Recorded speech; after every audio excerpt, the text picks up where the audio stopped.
Today you're going to do marbled paper. This looks like an ordinary piece of paper, but for our purposes, you should think of it as the world's thinnest sponge, because what it's going to do is it's going to soak up paint that's floating on the surface. So you don't want to get it wet up beforehand, and you don't want to put any more paint on the surface than your little skinny sponge can hold. One of the colors you'll have as an option is yellow, and you sprinkle it. You'll notice it doesn't show very much, but that's okay because it'll show on your paper. Red. You can use all of the colors, or you can just use one or two of the colors. I treated them with a surfactant, and so each time I put down a new color, it pushes the other color away. So that's all 5 of the colors. Here's the 5 colors, and here they are floating on the paper, and you can't see them really dark because it's not like that. Remember, that skinny itty-bitty sponge is going to soak up all the paint. If you put so much paint on there that your sponge won't take it all, then the next person is stuck with your leftovers, and no one wants other people's leftovers. It's kind of creepy, actually. And then all of that is just sprinkled on the surface. We don't want to squirt it in because then it won't float on the surface. Then while we're on the surface, we pull the paints to create designs. This kind of pulling, I'm just taking the end of a paintbrush. This isn't cooking class, so I'm not making whipped cream, whipped paint. I'm just moving it. Here's my piece of paper.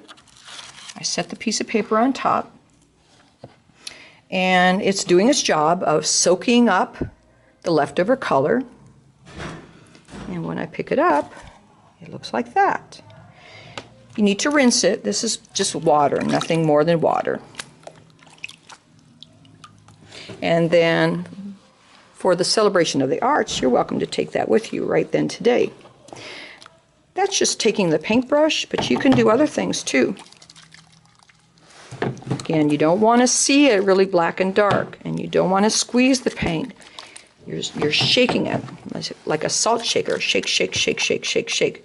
And don't shake more than you're going to be able to use, because then the next person has to live with your leftovers.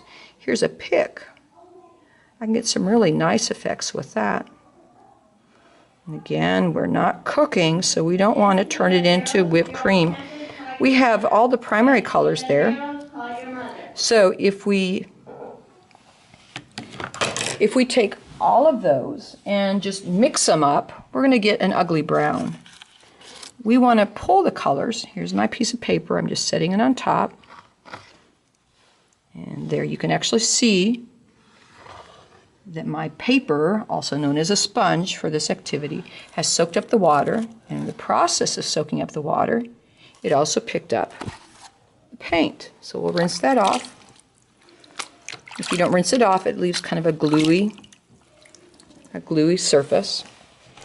Another fun thing to do is whatever color you put on first, the next color is going to push that aside.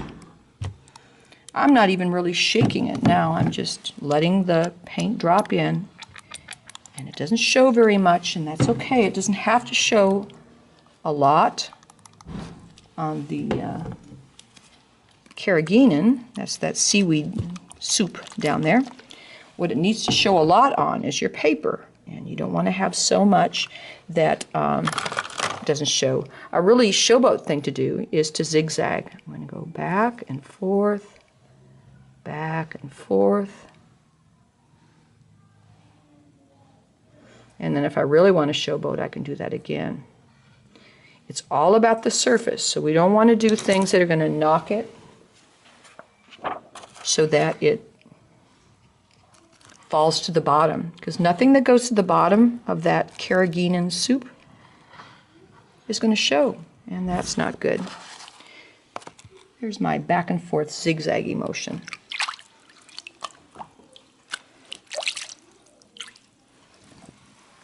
Maybe you just want to put the color on.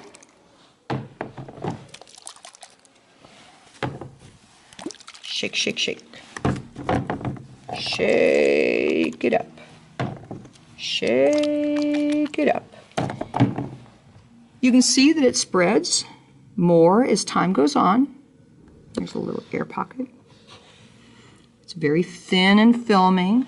We can see all the way to the bottom, but the seaweed soup, the carrageenan, is holding it up, which is what it's supposed to do. I didn't do anything with it. All I did was drop it on. There you can see it starting to soak it up. My paper sponge is soaking up the color. On the back I can even see some of the patterns that it made. And there's what it looks like without even mixing them up.